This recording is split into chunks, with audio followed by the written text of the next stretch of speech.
Hey guys, welcome and thank you for tuning in to the Florida Immigration Law Council YouTube channel. Today's topic is going to be the writ of mandamus. What is a writ? A mandamus is similar to a motion.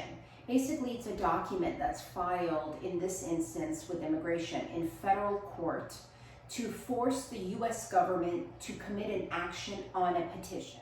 So if you have a petition, for example, that you filed for your spouse, and it's been outside of the processing time, let's say 2 years, and you've made inquiries and you've gone to immigration to find out what the status is, and you've contacted your local congressperson, and there's no movement on the case, then I would highly encourage you to consider filing a writ of mandamus. Mandamus forces the U.S. government to take action on your petition. The process moves rather swiftly. After filing the document in federal court along with the appropriate summons, you have to wait until the federal judge signs off on the summons and then serve the respective parties.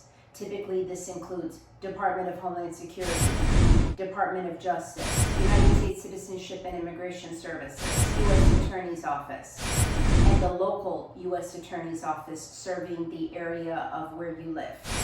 Once the defendants are served, it's surprising to see how fast the federal government moves on these cases. I've had cases wrapped up right after service of process, and I've had other cases where we've had to go in front of the federal judge and explain the delays in the processing times. But typically, for the most part, a U.S. attorney does not want to babysit the federal government and force them to adjudicate it, especially when these cases are outside of processing time and there have been no movement. If your case is in a situation where you're completely outside of processing time, I highly encourage you to consider suing the federal government and forcing them to make a decision on your application. I have been quite successful with my clients for cases that have taken outside of processing time.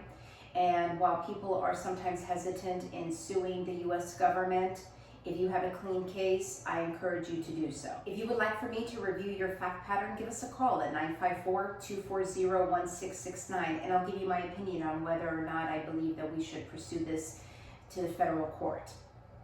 If you enjoyed the video, please don't forget to like it and subscribe to our channel. Thanks for tuning in.